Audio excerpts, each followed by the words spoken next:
Welcome to the Do Good X podcast, a sanctuary from the entrepreneurial grind.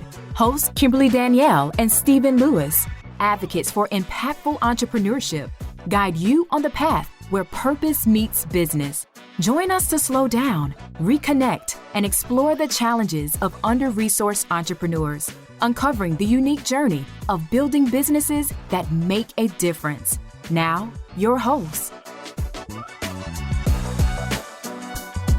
Hello and welcome to the Do Good X podcast.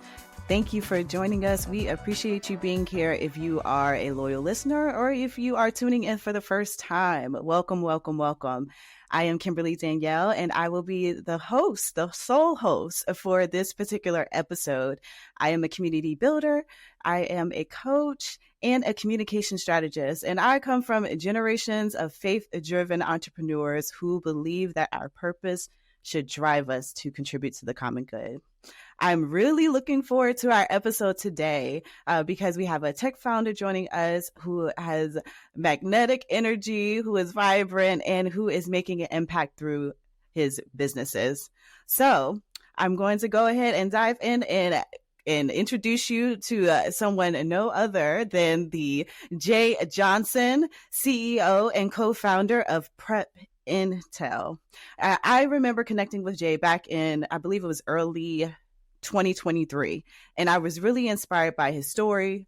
I was really inspired by the energy and passion that he has about what he is up to in his businesses and the trajectory of his businesses and the impact that he has been making and I know will continue to make. At the time, he was just getting started with the second business, getting that off the ground, which is Prep Intel. Prep Intel leverages technology to solve the challenges faced by educational institutions and also by military recruiters who are identifying and engaging with prospective students. And it recruits efficiently, specifically with the use of AI and machine learning. Jay is also the founder of College Prep U, which provides parents and students with accurate information to help them properly prepare for education during and after high school. He is a Morehouse alum. Do Good X, we're in Atlanta, so we know a lot about Morehouse. And he is also the president of the Birmingham chapter of the 100 Black Men of America.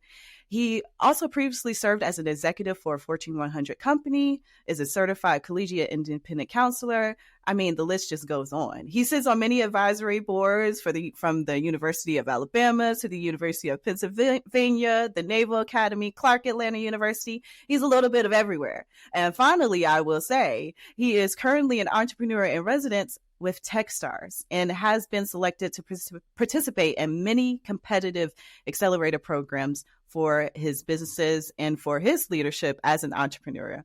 So welcome, Jay. We are excited to have you here with us today.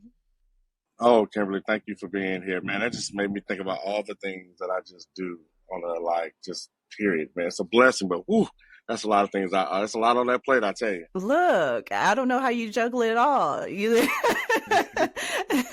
So I want to get started by talking about the journey toward Prep Intel. It seems to be prompted by your first business, College Prep U, and College Prep U was ignited by helping someone in the church you attended. I don't know if it was the church you attended at the time or you continue to attend now, but I want to hear a little bit about what began your entrepreneurial journey and what was your faith community's role in that? Yeah, so excellent question. So when I was working in corporate America, I literally wanted to do something that was different, but I loved the job that I was in. And I just so happened to be able to fall into higher ed. And being able to work in higher ed, one of my mentors was the president of the college, asked me to come and work there.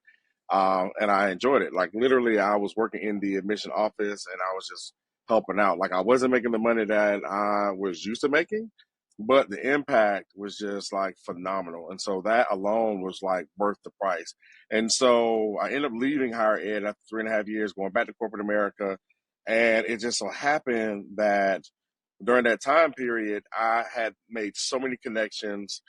Because I was in admissions, I had to learn all my competitors. So I knew so many different institutions in which I was competing against, and I knew what it took to get in, but I also knew a lot of the representatives. So in church, people knew that I worked at a college and they knew I knew admissions. And so one family came up and they were like, well, hey, we got a daughter that is brilliant. She's a student athlete, and we're trying to decide which school to go to. And then how can we leverage scholarships? And most importantly, we don't want the bulk of her scholarships coming from the GI Bill, which her dad was a veteran, as well as athletics. She has the academics to get a academic scholarship that should cover everything. We just need to source through and know the lingo. And so they just happened to look at a school that's local to Alabama, an HBCU. And I said, oh, well, I know the director of admissions over there. So I was like, but I know their requirements and their policies. I was like, do you know you could appeal their scholarships? And she was like, what does that mean? I was like, well, if you're not happy with the academic scholarship, you literally can say, hey, I want to challenge it and want to know if there's more money for me to get. Because what typically happens is schools have allocated the amount of money for scholarships, in their annual budget. And so once they have that assessed, not every student would be able to go to every college, And so the students who would have qualified for certain scholarships but decided to attend another institution, that money's still available. And so you can appeal it and to some institutions and, depending on their policies, you could be granted. But you have to show that, you're going to a school that the institution feel is equivalent. And so once I told them that, typed up the letter, sent it off to the school. They wanted to see what other institutions she was going to. And she ended up getting a full academic ride. So then she played basketball, and it was a choice and not a requirement. And so the mom was like, yo, you should start a company doing this. And I thought about it. I was like, man, I met some independent, college recruiters, when I used to hit the road and stuff. And I was like, they were always cool. They used to just send us students. And I was like, man, you make my job so much easier to hit my quota. And I was like, okay, well, let me look into it. And I realized that higher education is one of the only few institutions where they empower an adult to go sell a service to a kid that costs over $100,000, and their parents are not around for this transaction, and all other responsible adults are encouraging that kid to go and talk to them. And so I was like, man, there has to be a way that, there's a gap, because working in the institution side, you get a student, they're super excited, and then they leave. So it's like, well, why do they leave? Well, money. They realized it wasn't a good fit. Tragedy. It's a number of things. So that hurts the institution, with their retention rate as well as their graduation rate, but it also can hurt the student because their credits may not transfer to any other institution they're looking to go to. And if they owe a balance, then they can't transfer anywhere. And so I was in church and I was like, man, let me really just think about it. And the pastor at the time was doing these series on just like taking risk. And I was like, yo, I'm all about risk. And so I was like, well, let me do my due diligence. And it was funny because I thought about joining a franchise. They had a franchise that, did college admission advising.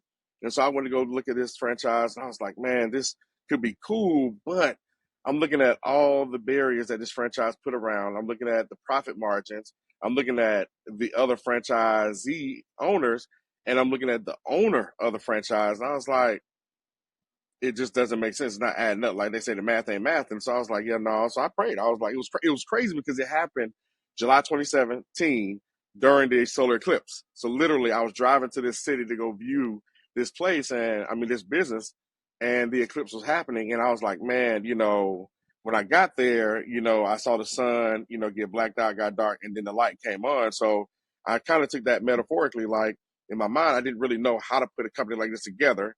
So it was dark. I got there. Well, actually, it was light because the idea, I got there, saw how he had it. It was cool, but I didn't like the feeling. So to me, that was darkness. And then when I left and I was coming back, I was like, man, I can do this on my own. And then that's when I felt like the light came back out to me. And I was like, I'm going to start up College Prep U. And so literally off of a consultation and a client in church, the word saying taking risk, as well as just, using, God's beautiful creation of just like the eclipse, solar eclipse, as a way to kind of help me see what I know I can do and I don't need anyone else to put a barrier on me, help me start College Prep U. That's a word, as they would say. The dots that you connected. And I mean, that's really powerful. That's really powerful. And Yeah. I think the success, the trajectory of your success is shown for College Prep U, because in the first year, this blew me away when we first talked early last year, which was in the first year, you had 37 students for College Prep U. And then in the second year, that increased to 2,500. Yes, you all heard me right. 2,500, 37 to 2,500. That's a significant increase just in 1 year. So was that growth unexpected, or did you take specific steps to make this happen intentionally? You know, it might be unexpected and really connected to your faith story and trusting, taking that risk. And this is what happened. But I want to hear a little bit about that. Yeah, no, it was completely unexpected. I think that when I built College Prep U, I literally built it for like your middle class to upper middle class families because of my price point. Like College Prep U is a for-profit. It is not a nonprofit, you know. So with that being said, I have fees, I have things I need to charge. And I knew in my heart of heart, because of the fact that, you know, I am a capitalist wrapped in a socialist blanket, that I wanted to be able to serve, you know, those who are moderate to low income. I just needed to figure out how. And so, but I needed to pay bills in order for the company to grow. And so the 37 clients that I had came really because of the fact that I just was doing good business. And, you know, one thing that I believe heavily in is just like sewing. So, you know, I would sew. You know, I didn't have that much, but anytime I had a problem, I made sure that one, my company tie, on top of my own ties, it was separate. And then I would sew for my company. And so anytime I had a challenge, like, you know, as entrepreneurs, we have this challenge of like growth, like trying to figure out, do I have enough money to hire someone else? But I need to get more business. So it's like, I realized that if I'm always working in my business, I end up working for my business. And so the only way that I can really help seek good knowledge outside of maybe some mentors is to say, you know what, I'm gonna put in, you know, for the company, and I'm gonna sow this seed. I'm gonna say, this is where I am right now, and I just need help. And it just so happened that one of my Morehouse brothers, who's also my attorney, connected me to a guy here in Birmingham, and he had a company that was similar. He had a nonprofit version of me. And so I was like, man, okay, you know, I already knew who he was. I knew who his company was because I did my due diligence when I was, you know, looking at the market to see, you know, how feasible opening up my company would be. And I was like, man, why are you tying me to this dude? Now, you know, he knows I'm here and now he knows who I am. But I've been watching him for like 6 months. And so I'm watching him in his company. And so I reached out to the guy and I was like, yo, you know, let's connect. He came by my office the same day and he saw like my setup, he saw my hunger, he saw my grit. But most importantly, he saw that I had a full curriculum that he had access to, and his curriculum was stagnant. And so he was like, well, hey, you know, I have an opportunity if you like, how much would it cost if you could help me, you know, with this contract that I have? And so for me, you know, like he's my competitor, but I believe in collaboration. Like, you know, you can collaborate with a competitor. And the best, I guess, analogy I can give is like I have a MacBook with Microsoft Office on it, right? And so, you know, at the end of the day, like, yes, we're competitors, but we can operate in the same space. There's plenty of kids. We're serving the same mission. But, you know, in my office, I have like 3 private offices, and then we have like a big lobby area, and everyone got a chalkboard wall, and each one I have a scripture. And in my office, I have a scripture in the top right hand corner, and it says like, whoever sits in front of me can't fool me. Like, and I'm just paraphrasing because I mean I don't know it all directly, but I just know that when I found that verse, I said, oh, anybody who come in my office, you sit in front of me, can't fool me. And so anytime before I do business, I always look up at that scripture and they'll look down and I just make my best decision that I feel like it's God led. So he was like, well, you know, what is your expenses? Like, how much would you charge me? And so I'm like, man, look, I just need like about $85,000. You know, they'll allow me to hire someone. You know, they'll allow me to just like take my load off what I put on payroll for myself. And it'll, you know, pay some bills, as people say when they get ready to roll the commercials. So I was like, you know, this is what I need. And he was like, all right, cool, we can do that. He was like, can you serve 1,100 students? And I was like, yeah, I can do that. We can figure it out. I got a curriculum. And so he was like, well, I need you to meet these individuals. And they were like executive directors of, some organizations that actually fund him, and they work within the school district. It was Gear Up Birmingham. So the Gear Up is a nationwide organization that helps kids get prepared for college. They track a cohort of students from 6th and 7th grade all the way to their first year of college. So they hire partners to help them with their metrics, to help them get along the way. In their grant, they have to hire partners. He was one of their partners. I didn't even know anything about Gear Up. So I had to meet up with these individuals, and one of the individuals came to me and they was like, Jay, look, we breaking bread, and she was like, I see your setup. I love the food. I like your passion. What are you doing for you and your company? And I was like, well, what do you mean? Like, I'm, doing what I can. And she was like, yeah, no, like, why don't you apply for us? And I was like, well, I felt conflicted because I was like, man, I don't want to, cut this guy out. And he just invited me to the table, and you're the reason why you're in my office. He's the reason why you're in my office. And she was like, yeah, no, he ain't the reason. She was like, it's someone that's the reason, but he ain't it. And so it just so happened that her CFO is one of my church members. And he was like, yo, you got to meet up with Jay. She was like, I wasn't even going to meet up with you because you work with this guy. She was like, but your one of your friends and your church member is my CFO. And he was like, you got to meet up with Jay. He got a great program he building, and go see it for yourself. So she was like, yo, can you scale your program to meet up with over 2,000 students? And I was like, yes, I can. I can do it. No problem.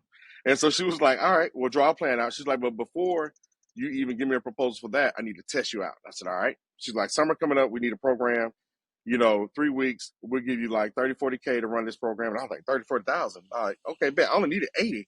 I was like, so you want me to get 30, 40,000 for 3 weeks worth of work? Say less. I do. I got to do the marketing? She's like, no, we'll take care of the marketing. You put the plan together, you find the venue, you do all these things, and we got you squared away. And I was like, oh, all right, great. Put a plan together. And it was crazy because it was God. I went to church and I was like, you know what? I'm going to tithe. I was like, man, I think we had because we was getting paid by the families, I sold a big seed. I think I sold like $2,500. And so, and I only had maybe like 4,000 in the business account. Sold that money, went in, put a plan together, did the summer program. She loved it. Before the summer program was over, she was like, yo, I need you to apply for the fall because we're not going to do business with him. We want you. And she was like, I'm letting you know right now, the number that you need to stay under is 250,000. And I was like, man, that's 5% of what I tithed. And I was like, what's sold? And so literally, I put up a plan. I was able to hire people, and that's how we scaled from 37 to 2,500. And we've been overseeing. So that program lasted for another 2 to 3 years before their grant ran out. But we stayed on as the college of readiness consultants for Birmingham City School District, and we've been doing that for the last 5.5, 6 years. And my company only been open 7. Ooh, what a journey. I'm hearing many different things. One, the value of community, Yep. and like having people that see you. And so I hear that. I hear also a shift in your ideal customer, because you went from the customer to a B2C model to a B2B model. And that seems to really help with you scaling.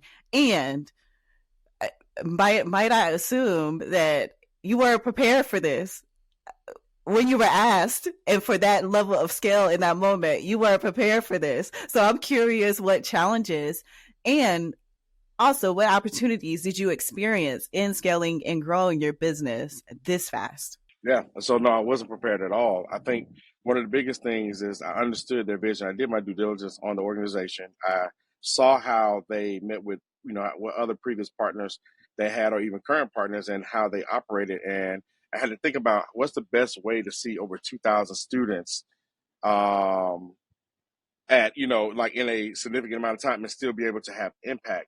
And I realized that, my B2C model was individualized. Students will come to our office, we sit down with them over about an hour or so, and we, formulate their plan. We'll meet up with them frequently, depending on what grade they were in. But for this one, these kids were in like 10th and 11th grade. And so it was like, man, how do we meet with the masses and still be impactful and still be able to implement our curriculum? And I was like, oh, well, instead of trying to just like do it in my office, no, I'm going to bring it to them. Because one thing I realized is that like not every kid has reliable transportation or parents. You know, I didn't want any of them to fall through the cracks. And if I'm expecting to be paid to see every student, I didn't want, and I did a flat fee. I didn't do a per student fee. I did a flat rate. I didn't want to be held accountable to those who did not show up to my office. And then when the next year was time to renew, be like, you only seen out of 2,500 students, 25 of them. Well, only because 25 of them live closer to my office and others don't. And so I said, hey, we want to go into the schools. So we decided to like go, and I presented my program to all the guidance counselors first. And I needed their buy-in because my program was really built to help the guidance counselors with the students and college readiness. And so once I answered all their questions and they signed off on it, I then went and met with all the principals. And I said, well, hey, here's what the program overview looked like. Tell me what best way we can penetrate your school and how we can be impactful without being disruptive. And so then we coordinated with certain teachers that were assigned to us as like campus coordinators. We hit all the core classes that every student had to take. So your English, your U.S. history, things of that nature. And then we penetrated. And so literally like certain schools are on block schedules where, of course, it's like a class is 90 minutes. We'll come in and on that day, we'll relieve the teacher. You know, what teacher don't want to break from having to teach? So we'll take maybe like 30 minutes out of that 90 minutes and we'll go over our curriculum for every class. And then for the days they did not have block scheduling, then we would just penetrate the homeroom. So we'll go to homeroom and we'll do it. So that way we were able to touch any student. And then we offered after school hours. So those who wanted to come to our office could. We also offered weekend, and then we did workshops for the parents. So anything that we could do to get in front of the parents, because we're educating not only the parents, but the students, then we created essentially a bigger office, and I made the schools my office. So they designated spots for us.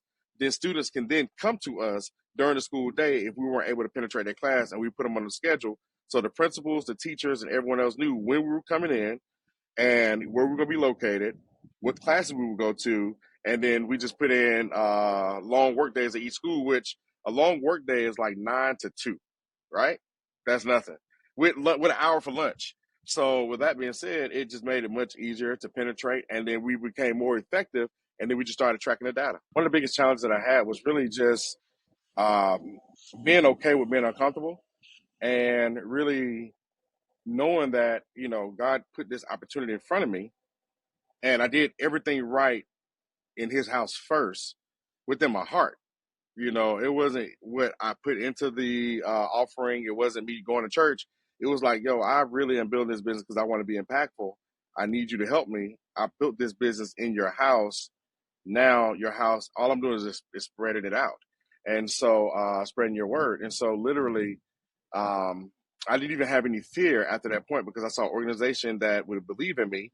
It allowed me to take that money and offer opportunities to other individuals to hire the right staff that want to come in and do what they need to do. And then, you know, I had enough sense to know that I didn't do this on my own. So it kept me very grounded, you know, in a sense, because I didn't think, oh, you know, I'm Jay, I got this on my own. No, I knew exactly where to start. And if it wasn't for that person in church, if it wasn't for, the first family I worked with in church, if it wasn't for that word about taking risk, if it wasn't for that seed, but then if it wasn't me being a good person to where someone else in my church recognized what I was doing, the opportunity wouldn't even happen. Yeah, I'm also hearing the fact that you followed where you were called, like that next step of what the doors that open up for you in this process of kind of tuning in and co-creating and collaborating with God in developing these businesses, like doing that, continue to open up more doors. And as Absolutely. you're doing that, you are also giving back in different ways, including tithing, which I think can be very powerful. I want to talk a little bit about when you shifted from college prep you to the launch of the second business, Prep Intel, and this new door that opened for you. What led you to the launch of your second business, Prep Intel, which you're repping today. Yeah. Yep. So it's funny because it happened in church. So my pastor was doing a series. He was doing a series called Fellowship, and it was really just like centered around guys. Wanted to get guys more involved, and it was like a podcast. And so he would have guys come, and they would discuss like real life topics. It was like just uh, male absenteeism in, the household or a number of things. And so his uh, bishop came, to deliver word one day in church and was going to do the podcast. And so I have, a couple properties throughout Birmingham, and they have some pretty cool little rooftops, which one of them I'm on now. And I was like, well, hey, you can use my rooftop to shoot some of the series. And he was like, all right, great. So, they were there. I wasn't even going to be on the series. And he was like, Jay, we want you to be on. And I was like, all right, cool. But I was talking to the bishop first, and he was asking what I did. And I told him, and he was like, man, I have an organization out in LA, a nonprofit that, is centered around, helping students on their academic, trajectory. And we want to increase that academic trajectory. And he was like, man, this would be ideal because this is one of the gaps that we're missing. He was like, I can position you to where we can fund you and you can serve like, some of the students in Inglewood. And I was like, oh man, I was like, Cali? Okay, that works. And then I had another friend that reached out to me from Chicago and almost was similar, and I was like, man, okay. So I started thinking about it, and I was praying. I was talking to my wife. I was like, yo, what should we do and what should I do? And she was like, well, you got to grow, and you're all about growth. You got this far, making the right decisions.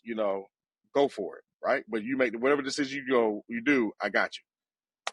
Bet. So of course, I go to church. I sow a seed. Here's my issue. I want to grow. Like we had already scaled College Prep U. Like College Prep U had already scaled to our neighboring states. So we were in 5 states already, but this is going to put me in a different area.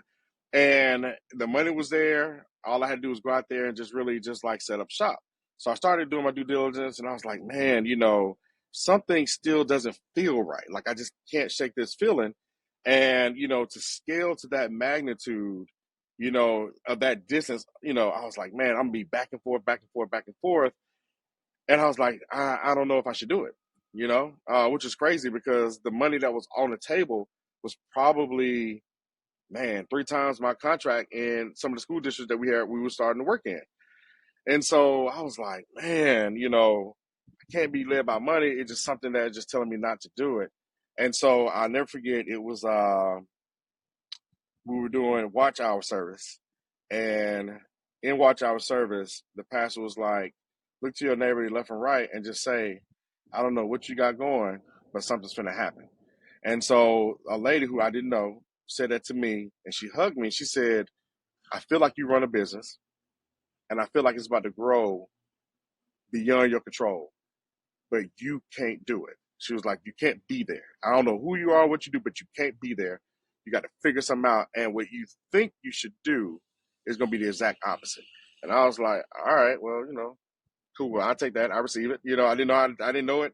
And to me, sometimes I fight that battle, just being honest. I fight that battle from hearing prophecy from people I don't know. And I had that battle of fighting like just prophecy as a whole. And I had to realize that, a pastor told me that prophecy doesn't mean that it's going to happen. It's just what could, and someone just has a vision. But it doesn't mean that it's going to happen because sometimes it don't happen, whether it's good or bad. You just have to know that someone had this vision and they gave it to you. So I was like, all right, whatever that meant. And so I literally started, thinking about, still trying to force the issue of going out there and thinking about going out there, start doing the planning. And I had a conversation with a friend who's in tech. And he was like, yo, you ever thought about, making your company virtual? And I was like, oh, well, we got to get online presence. We got Zoom. We got all these different things. Like, I'm already a tech company. He was like, no. Being able to deliver something that, you don't have to necessarily be there for. And I was like, someone just said that to me. So then I thought about it. I was like, if I walk out and got hit by a truck, College Prep U is closed. Anything happened to me, if I have a heart attack, anything, College Prep U closed. So then what can I do to like scale this and not have to always be in the day to day. So I talked to my staff, and it was like, well, Jay, you know, we're good because you're good, but we rely so heavily on you.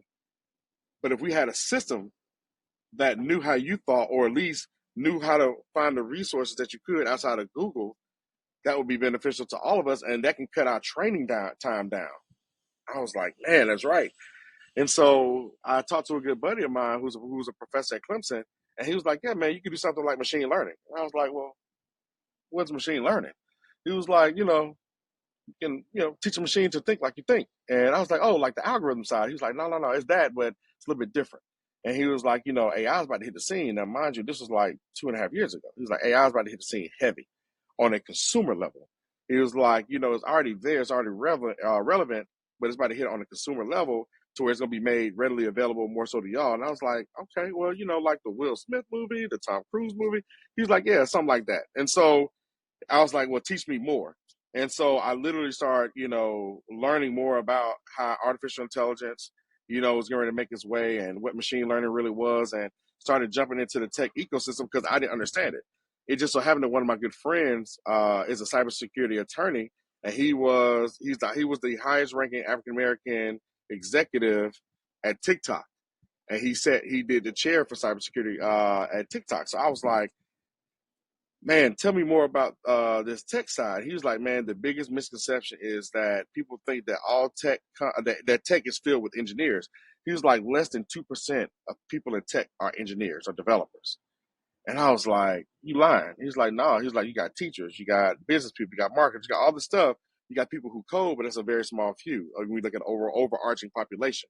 So me being a non-tech business founder, I was like, well, how can I grow this? And so essentially, I started using College Prep U, and I was like, hey, trying to apply for different accelerators to get funding because I didn't want to foot the bill. And then next thing you know, I applied for the accelerator, and it was like, look, you're good. Your numbers are great. Your company is not qualified to be a pre-seed, but you got some great traction. You got a good idea, but we can't allow you to come into this accelerator. And I was like, man, that's crazy. I just don't understand. And so I crashed a Techstars party here, right? Just literally just walked on the scene, took up a Sharpie and put my name on one of them little "Hello, my name is" badge, and just wanted to observe how the ecosystem worked. I wanted to know what they did, how they party, where were they at in their faith. Like all these individuals, I just want to know what I was getting myself into, and had a couple conversations and started doing my due diligence, and I got into this little small accelerator. So what I did was I created a paradigm for myself, kind of like a college schedule. I needed a 101. Well, actually, I needed a fundamental. I needed an 099, then a 101, then a 201, 301, 401. And so each level that I got on, I realized that College Prep U could not go with me. I needed to separate because it became too confusing.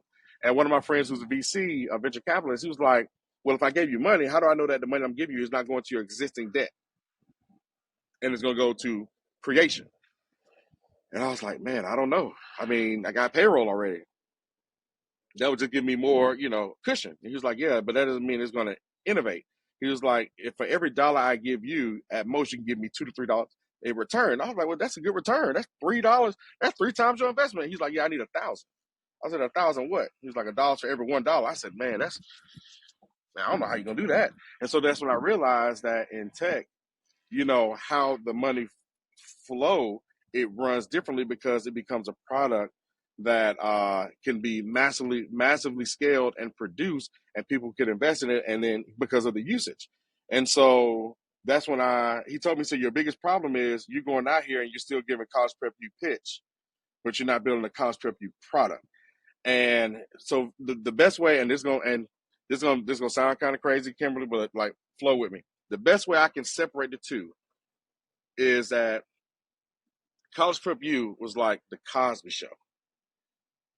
When I birthed Prep Intel, it was a different world. Same overlap, same area, same cast, same writers, similar, but, essentially all the work I did at College Prep U gave me my credibility, my end, made me the subject matter expert. But for Prep Intel, I needed to do something completely different, although I had that same knowledge, and I wanted to just like kind of put it out there. And so that's when I got a co-founder, which I never had one before. And we started putting together and coming up with different names, and Prep and Tell was birthed. And what was weird is I go from being a business owner to where I'm the only one who make decisions, to then being like, president of the 100 Black Men here in Birmingham, where I got an executive board, and that's a nonprofit. So I got to run everything by a group of dudes for them to make a decision, and they take their time when they want to make the decision. And then now I got a company where I got someone who is my partner, and I got to run everything by them, kind of like a marriage. And I was like, man, and on any given day, I can get a text message. I can be in front of someone, get a text message and an email, and I'm taking off all the hats and putting them on at the same time. And so that's when I realized that Prep and Tell was something completely different, and I needed to break away from what people automatically associated me with or as with college prep you.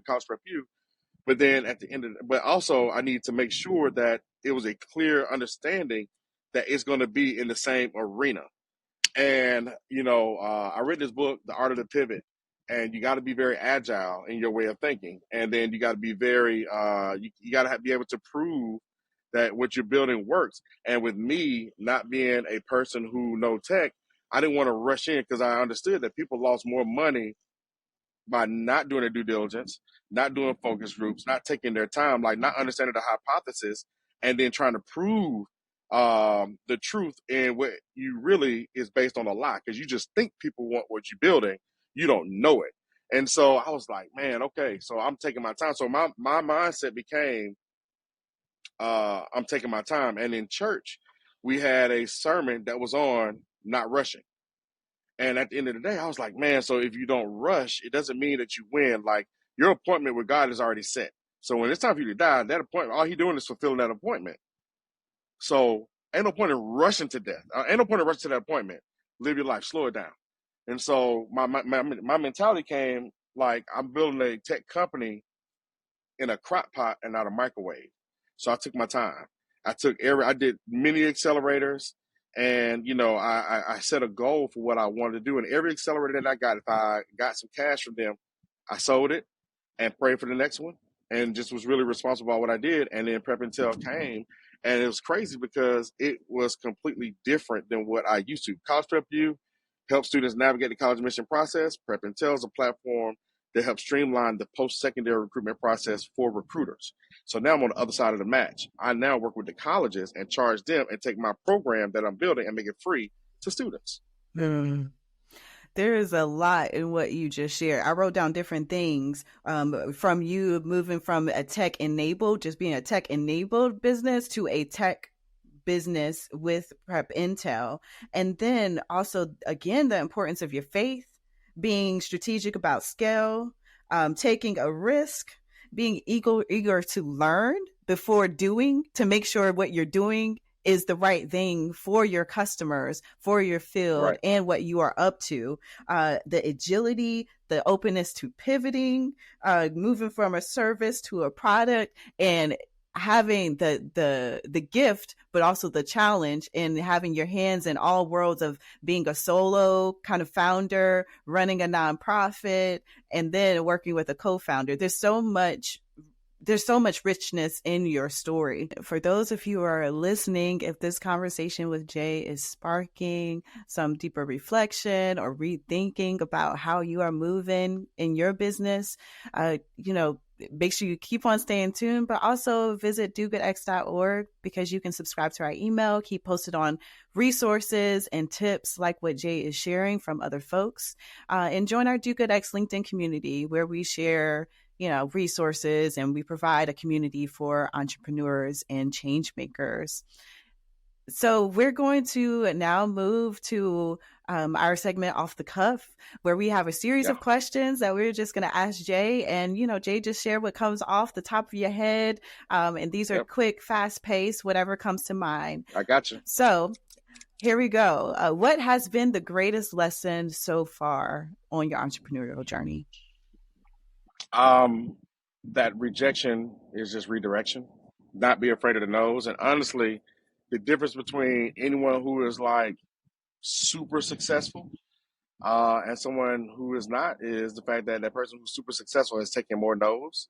A study was done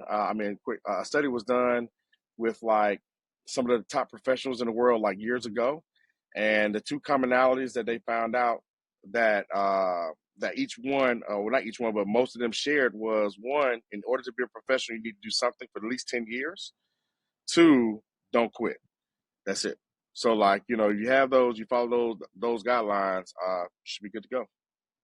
What is a song title or lyric that embodies the spirit of your businesses right now?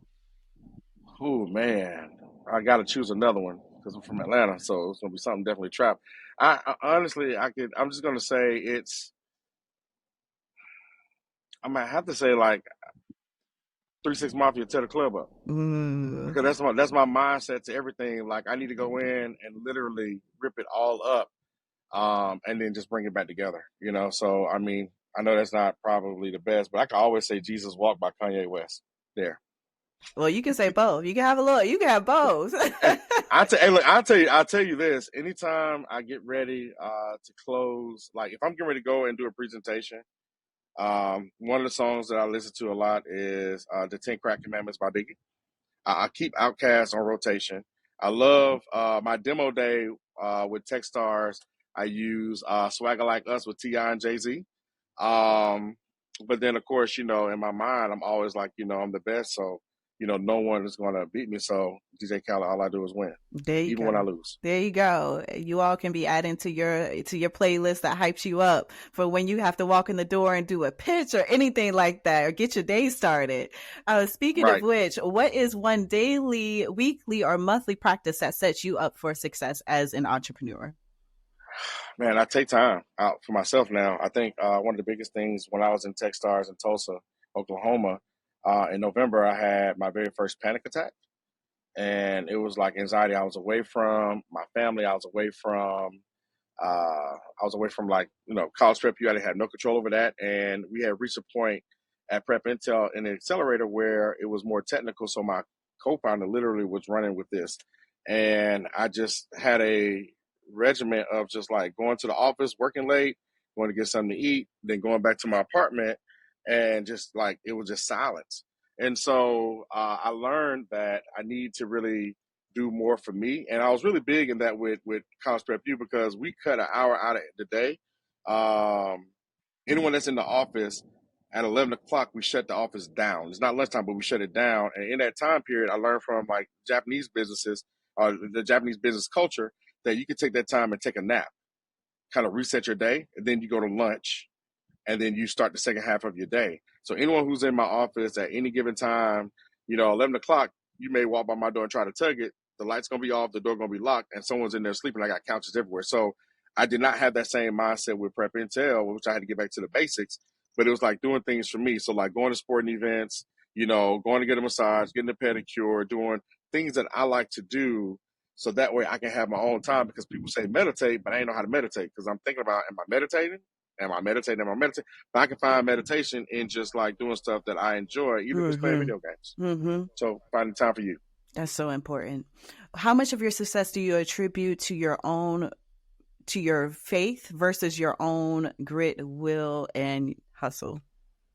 Yeah, like I think my grit and will came from my faith. Mm. I mean, it all runs together. It's not separate. Like I'm not in a like, it was so funny. Someone asked me, because we do March Madness just in, and that's our jam. Someone just asked me like, was I going for Angel Reese or Caitlin Clark, and I was like, both. I like both. So like, as a true person who loves sports and competition, I like both. So I'm not in a and or. It's and in both. Like I can have it. I can have both. So I like Prince and Michael Jackson. I like LeBron James and Kobe Bryant. So it doesn't matter to me. I don't have to choose. So my grit and my faith are one and the same. Mm. And lastly, complete this sentence. Because of my entrepreneurial endeavors, communities will be or are more able to blank. Because of my entrepreneurship endeavors, I think communities will recognize the um, importance of just like true education. People say that, but I always go in different rooms and different spaces, and I ask, "Is college for everyone?" And like 90% of the room gonna say no. So then I said, let's talk about it. Give me the challenge. Tell me why not? And of course, they throw trades and vocations and stuff like that, but most of them are housed at community colleges. College itself is an institution for higher learning. It's not just the four walls or the campus. It's anywhere after you graduate from high school that's considered post-secondary. So anytime you finish secondary school, which is high school, any post-secondary institution that offers any type of higher education to really skill you up is what college is. It just doesn't matter in the name. It doesn't matter in the traditional sense. And so me spreading that word, helps, like students who didn't think that was true or that was possible. Adults who got degrees who say that not everyone have to go to college and not really understanding the venom that's spewing into our own community, which they think they're doing something healthy, which is not, teaching them that. Educators, administrators, like even just taking that verbiage out of college recruiters' mouth and then just educating everyone and say, hey, you do learn after high school. You can go anywhere to get whatever you need. And so hopefully that's one. And then the second thing I hope the community would probably be better at is just that collaboration. Like you can work with any and everyone. Just be open to be worked with and be willing to work with others regardless of where they are in their journey. Well, thank you so much, Shay, for taking the time among all of the spaces and places you're in that are vying for your attention. I appreciate you taking the time to chat with me today and share your insights. Everyone, I hope you were taking some notes. I hope that you listen to this episode in full so that you can glean some tips and tools for your journey, especially if you are a two-time founder or looking to be a two-time founder.